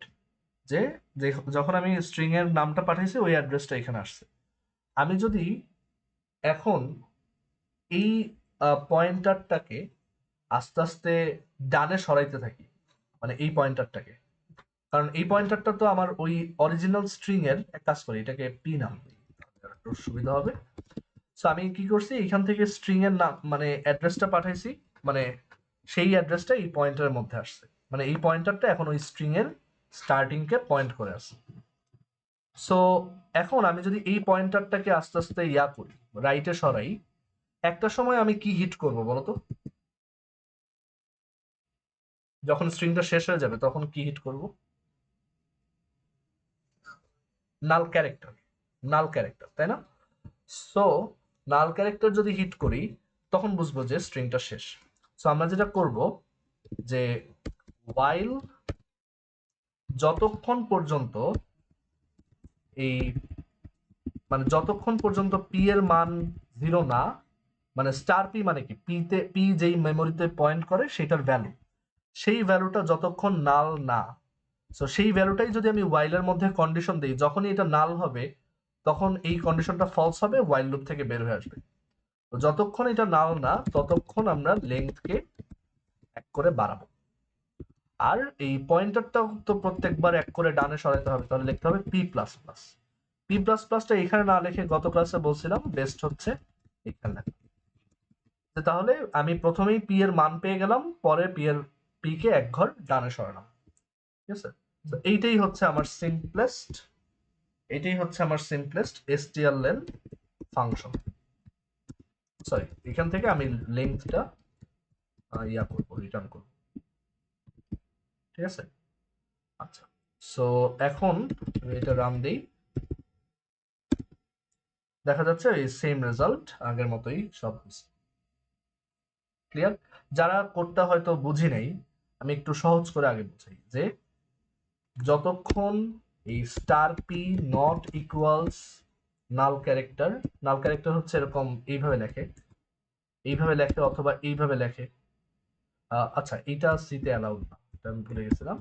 এখানে হচ্ছে ইদার তুমি 0 লিখতে পারো অথবা ক্যারেক্টারের মধ্যে লিখতে চাইলে /0 লিখতে পারো, এটা হচ্ছে নাল ক্যারেক্টার, অ্যাসকি কোড 0 এটা। তো যতক্ষণ পি যেই মেমোরিকে পয়েন্ট করে তার মান 0 সমান না, ততক্ষণ লেংথকে 1 বাড়াও, পি কে 1 বাড়াও, মানে পি কে 1 ঘর ডানে সরাও। আর পুরো কাজটা এভাবে করা যায় যে নট ইকুয়াল 0 চেক করাটাই আসলে এইভাবে লেখা যায়, যতক্ষণ স্টার পি এর ভ্যালু নট নাল ততক্ষণ length plus plus p plus plus, আর পি প্লাস প্লাসটাও করা যায় এখানে। এবং যেহেতু এটা এক লাইনের while loop ডেসক্রিপশন, আমরা কার্লি ব্রেসটা মুছে দিতে পারি, আর দেন এখানে মানে শর্টেস্ট কোড। তো এই হচ্ছে আমার strlen, ওকে? আচ্ছা, সো পুরো ব্যাপারটা কি ঘটতেছে আমি একটু ডায়াগ্রামেও দেখাই, তোমরা তাহলে বুঝতে পারবা, ঠিক আছে? আমি একটু ডায়াগ্রামেও দেখাই। সো সো এখানে যেটা বেসিক্যালি ঘটতেছে যে আমরা একটা str অ্যারে বানাচ্ছি, হ্যালো ওয়ার্ল্ড লেখা, একটা ক্যারেক্টার অ্যারে।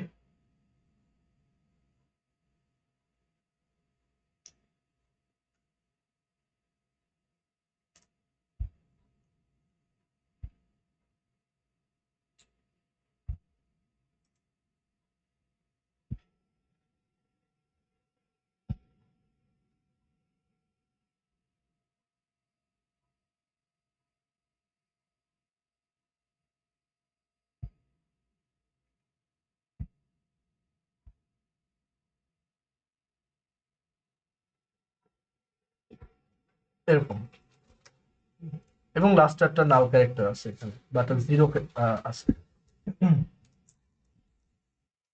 ঠিক আছে? সো এই হচ্ছে আমার str অ্যারে। এখন এটা ডিক্লেয়ার করছি মেইনে, আমি আরেকটা ফাংশন বানাইছি যেটা হচ্ছে my strlen, ঠিক আছে? my strlen। এখন আমরা কি করতেছি, আমরা এইখান থেকে মেইন ফাংশন থেকে সেই myStrlen কে কল করতেছি str দিয়ে। তো আমরা তো জানি যে আসলে একটা অ্যারের নাম, সেটাই হচ্ছে তোমার, এটা অ্যারের নাম সেটাই হচ্ছে তার ফার্স্ট পয়েন্টারের অ্যাড্রেসকে পয়েন্ট করে, মানে ফার্স্ট এলিমেন্টের অ্যাড্রেসকে পয়েন্ট করে। সো ওই অ্যাড্রেসটা পাঠাচ্ছি, লেটস সে এটার অ্যাড্রেস হচ্ছে 100, তো সেই অ্যাড্রেসটা আমি এখানে পাঠাইছি। আচ্ছা, strlen এ যখন আসছে, strlen এ যখন আসলো, তখন আমরা কি করছি, এই অ্যাড্রেসটাকে এরকম একটা ক্যারেক্টার পয়েন্টারে স্টোর করছি। ক্যারেক্টার পয়েন্টারে নিছি কারণ আমার প্রত্যেকবার এক স্টেপ আগাইতে হবে, এক বাইট আগাইতে হবে। সেই জন্য আমি অ্যাপ্রোপ্রিয়েট পয়েন্টার দিয়েই নিব, মানে এগুলো প্রত্যেকটা মেমোরি লোকেশন একটা ক্যারেক্টারকে পয়েন্ট করে, এগুলো সব এক বাইট, মানে এর পরের অ্যাড্রেসটা 101, ইন্টিজার হলে কিন্তু 100-এর পরে 104 হইব, এরপরটা 102, এরকম। এখন আমরা কি করতেছি, আমরা একটা লুপ চালাচ্ছি যে ওয়াইল যতক্ষণ পি এর ভ্যালু, মানে পি দ্বারা পয়েন্টেড মেমোরিতে 0 নাই, ততক্ষণ এই লুপটা চলবে এবং প্রত্যেকবার এক করে বাড়াবো। কি করব, প্রত্যেকবার লেংথের মান 1 বাড়াই দেব। সো শুরুতেই এই মেমোরিতে পয়েন্ট করে আছে, সেখানে দেখা গেল এইচ আছে, মানে পি তো প্রথমে 100, তো এইখানে পয়েন্ট করে আছে পি হচ্ছে, এখন এইভাবে চিন্তা করতে পারো যে পি হচ্ছে জাস্ট আনাদার পয়েন্টার। যখনই আমি লিখছি যে ক্যারেক্টার স্টার পি সমান ওই যে মানে আমি যখনই এই ফাংশনটা কল করছি এই ভ্যালুটাই পি এর মধ্যে আসছে, পি হচ্ছে just another pointer pointing the same memory location. আচ্ছা, তোমরা এখানে আমাকে বলতে পারবা যে এইখানে আহ, অন্য ফাংশনে গেলাম, তারপর এবং আমার অ্যারেটা তো স্ট্যাকে ডিক্লেয়ার করা, তাহলে ঝামেলা হলো না কেন বলো তো?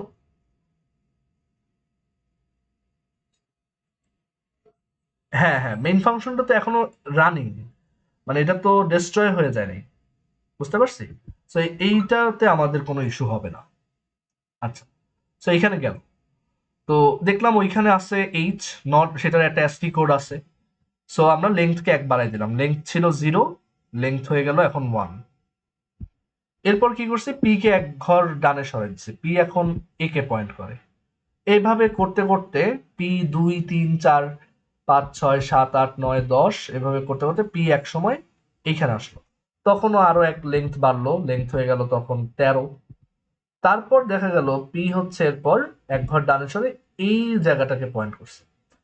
আরেকটা জিনিস দেখো, পি কে ডানে সরাইলে কিন্তু এসটিআর ডানে সরে যাবে এমন না, কারণ আমি তো এসটিআর এর অ্যাড্রেসটা পাঠাইছি। তো পি ডানে সরলে পি আস্তে আস্তে সরতে থাকবে, এসটিআর এর তো তাতে কিছু হবে না, ঠিক আছে। সো এই যে ও, মানে সরি 0, যখন দেখলাম এটা 0, এই স্টার পির মান 0, লুপ ব্রেক, এবং এরপর কি আমরা লেন্থটা রিটার্ন করলাম।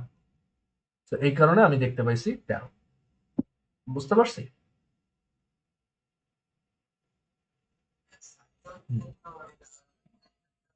হ্যাঁ, সাইজ অফ হচ্ছে আসলে, সাইজ অফ যেটা করে, সাইজ অফ হচ্ছে একটা বিল্ট ইন ফাংশন। এই সাইজ অফ ফাংশনটা আমার অ্যারের সাইজটা আসলে মানে অন্যভাবে বের করে, ও এরকম ট্রাভেল করে বের করে না।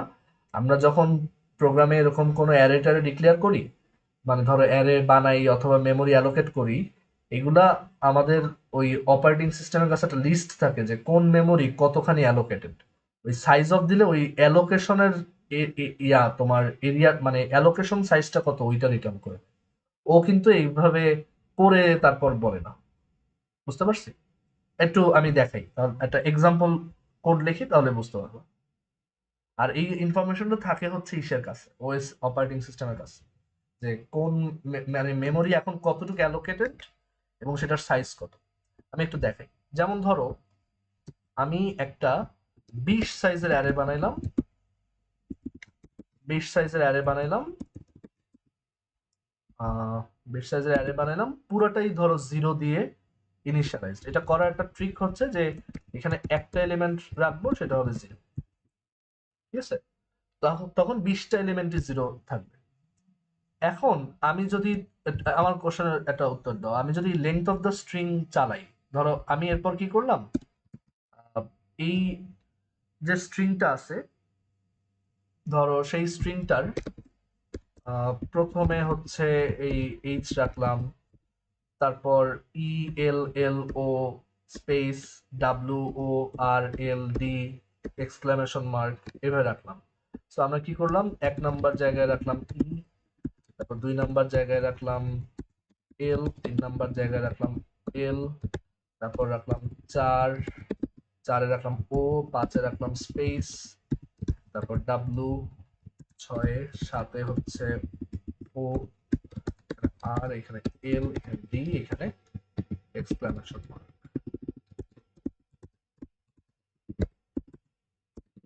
আচ্ছা, কিছু কি কম লিখলাম নাকি? হ্যালো স্পেস ওয়ার্ল্ড, হ্যাঁ ঠিক আছে। আচ্ছা, এখন তোমরা আমাকে বলো তো, স্ট্রিংটাকে যদি প্রিন্ট দেই এই যে এইখানে, তাহলে কি দেখবো? হ্যালো ওয়ার্ল্ডের পরে কি এক্সট্রা কিছু দেখবো? না, প্রিন্টএফ কিন্তু এই প্রথম নাল ক্যারেক্টারটা, মানে আমরা কি করছি, আমরা প্রথম 12টা জায়গা ক্যারেক্টার দিয়ে ভরছি, আর একদম শুরুতে তো সবাইকে জিরো বানাই নিয়েছিলাম। তো আমার লাস্টে একটা জিরো আছেই। আর এখন বলো তো লেংথ কত দেখবো এটার, এই মাইএসটিআর লেন দিয়ে? না, 13ই দেখবো, কারণ ওই যে আমরা লেংথ মাপার সময় কোথায় নাল ক্যারেক্টারটা আছে সেই পর্যন্ত যাই। সো 13ই দেখবো। কিন্তু এবার বলতো সাইজ অফ দ্য অ্যারে কত দেখবো? এটা 20 দেখবো, কারণ আমি ওই যে প্রথমে অ্যালোকেট করছি কত, 20। তো এখন দেখো এই যে আচ্ছা, এখানে মনে হয় আমরা ওই যে একটা ক্যারেক্টার কম দিছিলাম, আগের কমাটা দিইনি, যাই হোক। তো 12 আসছে, কিন্তু ওই যে সাইজ আসছে 20। সো সাইজ অফ কিন্তু পুরো অন্যভাবে কাজ করে। সাইজ অফ হচ্ছে whenever we declare some sort of memory, either in the heap or stack, operating system keeps a track of it. ওর কাছে একটা লিস্ট থাকে যেখানে লিখে রাখে, আচ্ছা এটা এতখানি অ্যালোকেট হয়েছে। এটা রাখার আরেকটা ইউটিলিটি হচ্ছে, ওই যে আমরা যখন ফ্রি কল করি তখন ও কিভাবে জানে যে কতটুকু ক্লিয়ার করতে হবে, ওই লিস্ট থেকেও দেখে। ঠিক আছে? তো এটাকে মানে কতটুকু মেমোরি কোথায় অ্যালোকেট হয়েছে এটা একটা লিস্ট থাকে অপারেটিং সিস্টেমের কাছে প্রত্যেক প্রসেসের জন্য। বুঝছি?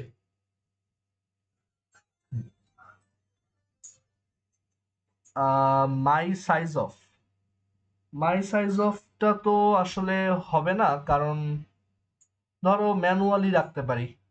বাট এই যে যখনই কেউ অ্যারে ডিক্লেয়ার করবে, সেটা কিভাবে অটোমেটিক আমার সাইজ অফ এর কাছে ইনফরমেশন যাবে? তো সেটার জন্য আমার আলাদা করে একটা অ্যারে বানাইতে হবে, এবং তখন প্রোগ্রামারকে বলতে হবে তুমি যখন অ্যারে বানাবা ওইটাকে একটু ওই লিস্টে লিখে রাখবা। ম্যানুয়াল হয়ে যাবে, বাট আমরা আলাদাভাবে পারবো না। বুঝছি? আচ্ছা ঠিক আছে, তাহলে আজকে ক্লাস এই পর্যন্তই থাকুক। তোমরা একটু এগুলো বাসায় প্র্যাকটিস করো, এগুলো খুবই ক্রুশাল টপিক, এগুলো অনেক লাগবে। আমরা আস্তে আস্তে দেখবো।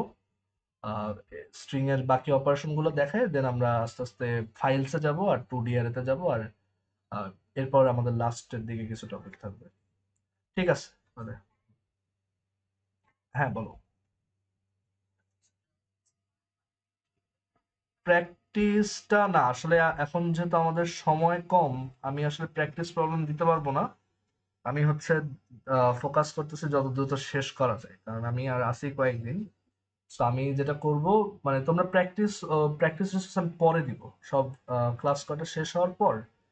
এরপর হচ্ছে আমি তোমাদেরকে একটা, মানে আমি কিছু রিসোর্স দিয়ে যাব যে এই প্রবলেম গুলো সলভ করো, তাহলে হবে। ঠিক আছে? বাট আপাতত আমরা থিওরিটা তাড়াতাড়ি শেষ করি।